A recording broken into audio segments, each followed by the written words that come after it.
வணக்கம் நண்பர்களே, இது ஜெகனின் நியாயப்படுபுரை. எல்லோரும் எப்படி இருக்கீங்க?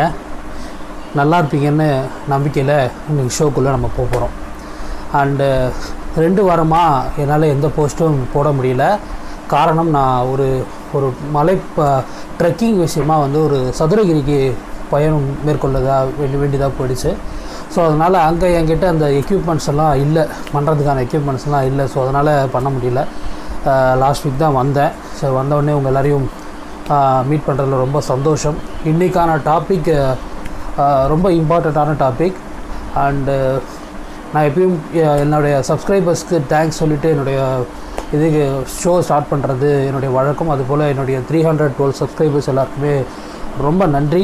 அண்டு பார்த்த எல்லாருக்கும் ரொம்ப நன்றி. அண்ட் கமெண்ட் பண்ண எல்லாருக்கும் ரொம்ப நன்றி. நம்ம ஷோக்குள்ளே போகலாம்.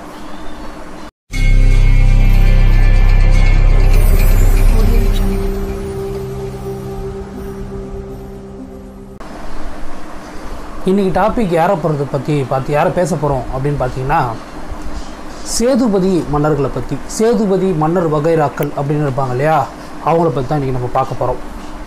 என்ன நம்ம மிஸ் பண்ணியிருக்கோம் அப்படின்றத நம்ம சொல்ல கடைசியில் உங்களுக்கு புரியும்.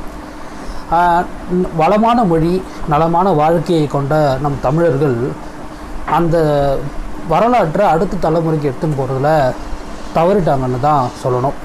அந்த பெரும் குறையினால் ஆட்சி செய்த மன்னர்களுடைய வரிசையை நம்ம அறிய முடியாமல் போயிடுச்சு.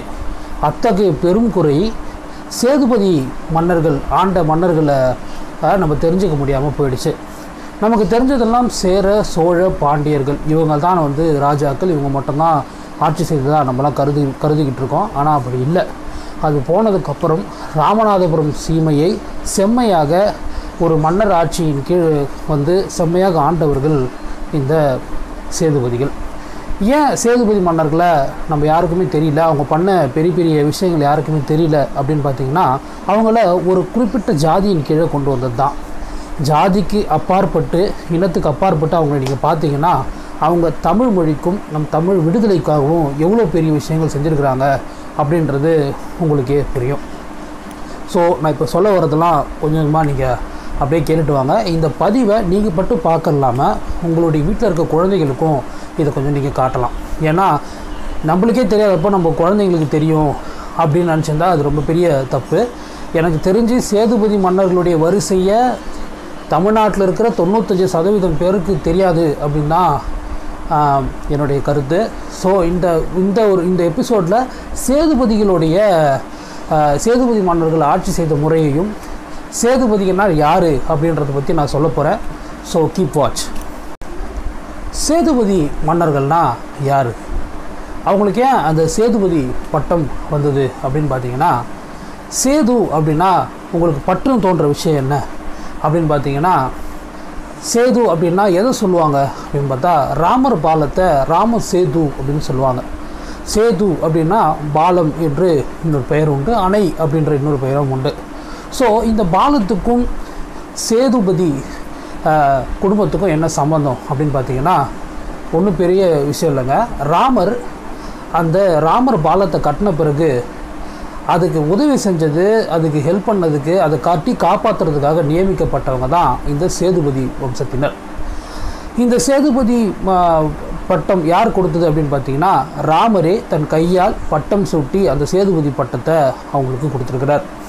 அதே மாதிரி ராமேஸ்வரம் சென்று புண்ணிய காரியங்களுக்காக போகிற எல்லாருமே ராமநாதபுரம் சென்று அந்த மன்னரை தரிசிக்காமல் போனீங்க அப்படின்னு சொன்னால் உங்களுக்கு அதோடைய முழு பயன் கிடைக்காது அப்படின்றது சமய கொள்கை. இது நான் சொல்லலை, நம்ம மெட்ராஸ் என்சைக்ளோபீடியாவில் இருக்கிற P457 அந்த பேஜில் நீங்கள் பார்த்தீங்கன்னா உங்களுக்கு புரியும். ஸோ இப்போது இந்த விஷயத்தை சொல்லும்போது உங்கள் எல்லாருக்கும் புரிஞ்சிருக்கும் சேதுபதி எப்படியாப்பட்ட வம்சத்தை சேர்ந்தவங்க அப்படின்றத.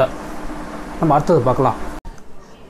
ராமர் இலங்கைக்கு சென்று ராவணனை வதம் செய்த பிறகு அவருடைய பாவம் நீங்கிறதுக்காக ராமேஸ்வரத்துக்கு ஒரு லிங்கத்தை வழிபாடு செய்து அந்த சாபத்தை போக்கினார் அப்படின்றது உங்கள் எல்லாருக்குமே தெரியும். அங்கே ஒரு கோயிலை கட்டினார். அதுதான் ராமேஸ்வரம் கோயிலை கட்டி நிறுவி அந்த இது செஞ்சுட்டு அவர் போயிட்டார். ராமர் போயிட்டார். சரி, அதுக்கப்புறம் அந்த கோயிலை நிர்வாகம் பண்ணது யார், அந்த கோயிலை கட்டி காப்பாற்றியது யார் அப்படின்னு பார்த்தீங்கன்னா அதையும் தான் இந்த ஆதி சேதுபதிகள்.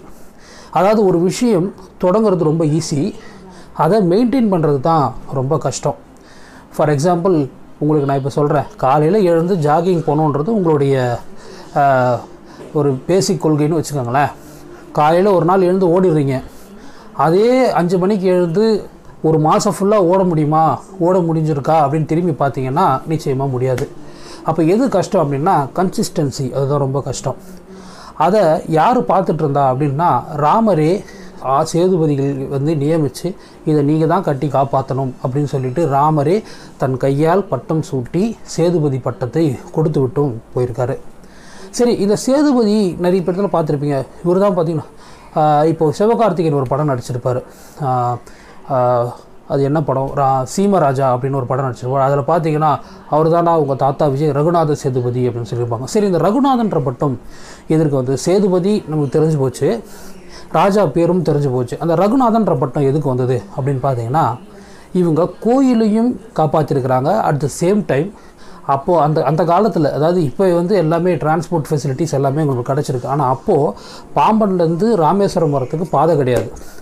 அப்போது அவங்க என்ன பண்ணுறாங்கன்னா இவங்க தான் வந்து கரையிலேருந்து மறுகரைக்கு போய் கூட்டிகிட்டு வந்து, யார் வந்தாலும் கூட்டிகிட்டு வந்து அந்த கோயிலை தரிசனம் பண்ணிவிட்டு திருப்பி எடுத்து போய் விட்டு வந்திருக்கிறாங்க. ஸோ சேது கரையும் இவங்க பாதுகாக்கணும், அட் த சேம் டைம் அந்த கோயிலையும் பாதுகாக்கணும். ஸோ ஒரு சேர 2 விஷயத்தையுமே பாதுகாக்கிறதுனால காக்கும் தொழில் அப்படின்றது திருமாலுடைய பணி.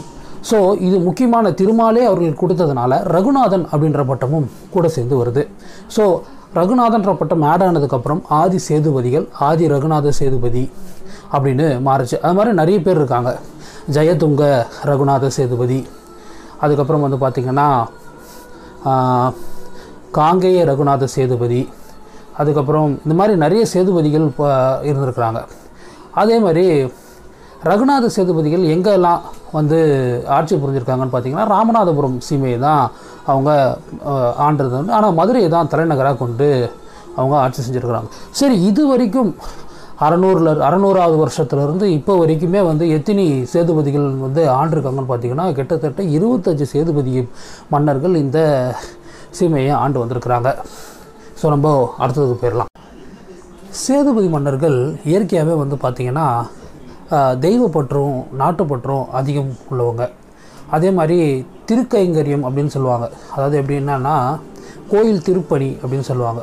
கோயில் அப்படியே இருக்காது, கோயிலுக்கு சில வேலைகள் வந்து அடிஷ்னலாக செய்யணும். அது எப்படின்னா இன்ஃப்ராஸ்ட்ரக்சர் டெவலப்மெண்ட்டுன்னு ஒரு வீட்லேயும் நடக்குது இல்லையா. இப்போ ஒரு வீடு கட்டுறோம், ஒரு பெட்ரூம் வீடு கட்டுறோம், நம்ம மேலே ஒரு வீடு தேவைப்படுது அப்படின்னா நம்ம கட்டுறோம் இல்லையா. அது மாதிரி கோயில்கள் கட்டப்பட்டுருச்சு. ஆனால் அதுக்கப்புறம் அதுக்கு உண்டான செலவுகள், அது முறையாக பராமரிக்கிறதுக்கான செலவுகள் எல்லாமே வந்து பார்த்திங்கன்னா சேதுபதி வம்சத்தினர் தான் அதை செஞ்சுருக்கிறாங்க. இப்போவும் ராமநாதபுரம், புதுக்கோட்டை, இந்த மாதிரி ராம்நாடு பக்கம்லாம் நீங்கள் போனீங்க, கோயில் பக்கம் போனீங்கன்னா அப்படின்னு பார்த்தீங்கன்னா சேதுபதிகள் கொடுத்த திருப்பணினால் தான் அந்த கோயிலே நடந்துக்கிட்டு இருக்கும்.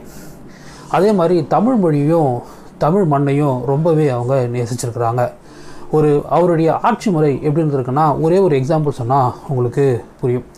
1964 1710 வரைக்கும் ஆண்ட மன்னர் யார் அப்படின்னு பார்த்தீங்கன்னா கிழவன் சேதுபதி அப்படின்னு ஒருத்தர் இருந்தார். அவர் கிழவன் சேதுபதி அப்படின்ற ஒரு மன்னர் அவர் தான் ஆட்சி செஞ்சார். அவர் விஜயரகநாத சேதுபதி அப்படின்னு சொல்லுவாங்க. அவருக்கு 2 பொண்ணுங்க. பையன் இருந்தால் மட்டும்தான் வந்து மன்னர் பட்டம் சூட்ட முடியும். அவங்க 2 பொண்ணுங்க. அதாவது ஒன்று சீனி நாச்சியார், இன்னொன்று லட்சுமி நாச்சியார் அப்படின்றதான் 2 பொண்ணுங்க. அவங்க 2 பேருக்கும் கணவனாக இருந்த தண்டபாணி அவர் தான் வந்து அவருடைய மருமகன். ஸோ என்ன பண்ணுறாரு அப்படின்னு பார்த்தீங்கன்னா விஜயரகுநாத சேதுபதி இந்த ராமேஸ்வரம் கோயிலை தரிசிக்க வர்றவங்கள வந்து இருக்கிற பணியை நீ பார்த்துக்கோ அப்படின்னு சொல்லிட்டு தண்டபாணிக்கிட்ட அதை ஒப்படைக்கிறார். ஆனால் என்ன ஒரு பிரச்சனை ஆகுது அப்படின்னா தண்டபாணி வர்ற எல்லாருக்கிட்டையும் என்ன பண்ணுறாருன்னா ஒரு காசு வந்து வாங்குறாரு. எதுக்கு வாங்குறாரு அப்படின்னு பார்த்தீங்கன்னா பாம்பன்லேருந்து ராமேஸ்வரத்துக்கு 9 கிலோமீட்டர். அந்த 9 கிலோமீட்டருக்கு ரோடு போடுறதுக்கு காசு இல்லை, நம்ம அதனால் அவங்கக்கிட்டே வாங்கி நம்ம கொடுப்போம், சும்மாவாக நம்ம கூப்பிட்டு வரோம் அப்படின்னு சொல்லிட்டு அதை வாங்கிடுறாரு. ஒரு காசு அப்படின்னா இப்போ இருக்கு 96 பைசா அப்படின்னு நம்ம கணக்கு எடுத்துக்கலாம். அவர் என்ன பண்ணுறாரு, என்ன ஒரு விஷயம் பண்ணிட்டார் அப்படின்னா மேலிடத்துக்கு தெரியாமல் அவர் அந்த பணத்தை வாங்கியிருக்கிறார். இது நடந்துக்கிட்டு இருக்கும்போது ஒரு நாள் இமயமலையிலேருந்து நிர்வாண சாமியார் ஒருத்தர் வரார். அகோரின்னு கூட நீங்கள் வச்சுக்கலாம். அவர் வந்துடுறாரு. அவர் படகுல ஏற வரும்போது ஒரு காசு கொடுத்தா தான் நான் ஏற்ற மாட்டேன் அப்படின்னு சொல்லிடுறார். உடனே என்ன பண்ணுறாரு, கோவப்பட்ட இவர் நேராக அரண்மனைக்கு போய் அந்த ராஜாவை சிவனை தரிசிக்க விடாமல் இருக்கிற நீ எல்லாம் வந்து ஒரு ராஜாவா அப்படின்னு சொல்லி அவங்கள கேட்டுடுறார். ஸோ இதை கேட்ட விஜய ரகுநாத சேதுபதி உண்மையை நம்ம கண்டுபிடிக்கின்றக்கா இவரே மாறு வேஷத்தில் போய் அதே படகுல ஏறி இருக்காரு. அப்போவும் அதே பேர் ஒரு காசு கேட்டிருக்கிறாங்க.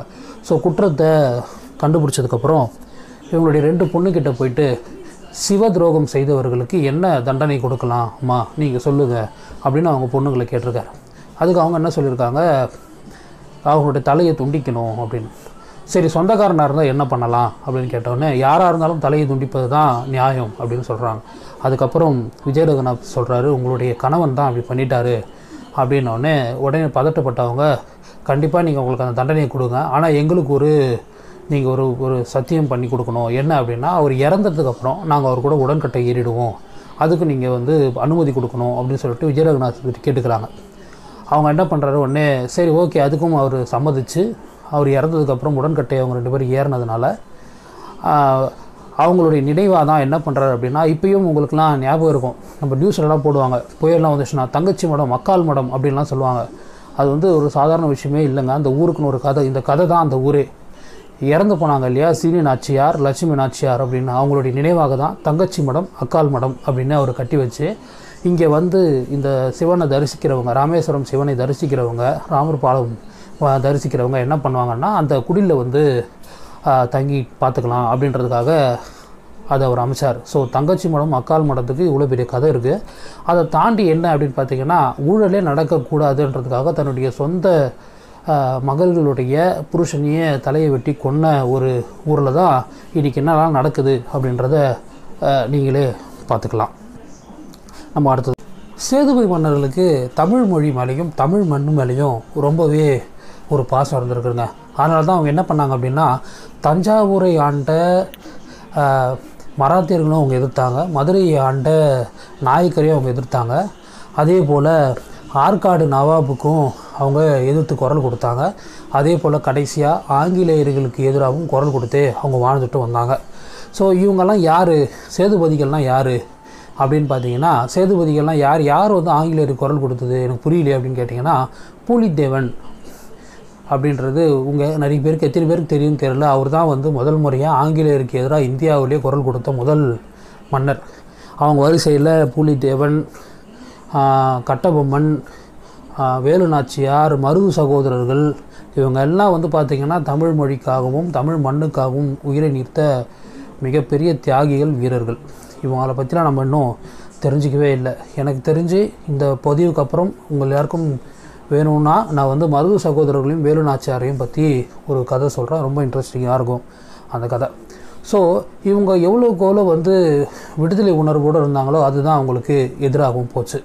ஒரு சின்ன விஷயம் சொன்னால் உங்களுக்கெல்லாம் புரியும்னு நினைக்கிறேன். மருது சகோதரர்கள் இப்படியாப்பட்ட வீரர்கள்னு உங்களுக்கு தெரியும். அவங்க இறந்ததுக்கப்புறம் அவங்க வம்சமே, அதாவது கிட்டத்தட்ட 800 பேரையோ என்னையோ வந்து அவங்கள மொத்தமாக தூக்கில் போட்டாங்க, அவங்க வம்சமே இருக்கக்கூடாது அப்படின்னு. அவர் இறந்துட்டதுக்கப்புறம் அவங்களுடைய உடம்பை போய் தொட்டு தூக்குறதுக்கே பயந்தாங்களாம். அப்படியாப்பட்டவங்க மருது சகோதரர்கள் அப்படின்னு சொல்லுவாங்க. ஸோ இப்படிப்பட்ட ஒரு வீரர்களை என்றைக்கு நம்ம வந்து மதித்து இவங்க மாதிரி ஒரு ஆள் இருந்தாங்க அப்படின்றத நம்மளுடைய தலைமுறைக்கு கொண்டு போகிறோமோ அப்போ தான் உண்மையான விடுதலை இந்த நாட்டுக்கு கிடைச்சதாகவும் இருக்கும். அப்போ தான் நம்மளுடைய தமிழ் மண்ணுடைய வீரத்தை பற்றி நம்ம பசங்களுக்கும் தெரியும். ஸோ நம்மளோட நிகழ்ச்சியோட இறுதி பகுதிக்கு வந்தாச்சு. நான் ஆல்ரெடி சொன்ன மாதிரி இந்த பதிவை உங்களுடைய பசங்களுக்கும் நீங்கள் காட்டணும். தமிழர்கள் வீரம் நிறைந்தவர்கள் அப்படின்றது சேர சோழ பாண்டியர் காலத்தோடு முடிஞ்சிடல, அதுக்கப்புறமும் இது தொடர்ந்து இருக்குது. அதை நம்ம கண்டுக்காமல் விட்டுருக்குறோம். ஸோ நான் ப்ளேம் பண்ணலை. 95% பேர் யாருக்குமே இது தெரியல. ஏன் தெரியல அப்படின்னா, அந்த வரலாற்றை நம்ம எடுத்து சரியாக அடுத்தடுத்த கட்டத்துக்கு நம்ம போகலை. நம்ம சொல்லலைன்ற காரணத்துக்காக நம்ம அப்படியே விட்டுடவும் கூடாது. நம்ம தேடி சில விஷயங்களை படிக்கலாம். நிறைய புத்தக கண்காட்சிகள்லாம் நடக்குது. அந்த மாதிரி வரும்போது உங்களுடைய குழந்தைகளையும் உங்களுடைய மாணவ மாணவிகளையும் நிச்சயமாக அதெல்லாம் நீங்களாம் போய் படிக்கணும் அப்படின்றது என்னுடைய ஆசை. நம்மளுடைய தமிழ் சாதாரண விஷயம் அல்ல, அது வீரம் நிறைந்த மண். அது இந்த மாதிரி வரலாறு தெரிஞ்சுக்கும் போது தான் நம்மளுக்கு அதை பற்றின உண்மையே தெரிய வருது. சரி, ஓகே ஃப்ரெண்ட்ஸ், மீண்டும் ஒரு நல்ல டாப்பிக்கோட உங்கள் எல்லாருமே சந்திக்கிறேன். அதுவரை உங்களிடம் விடைபெறுவது உங்கள் ஜெகன். பாய் பாய்.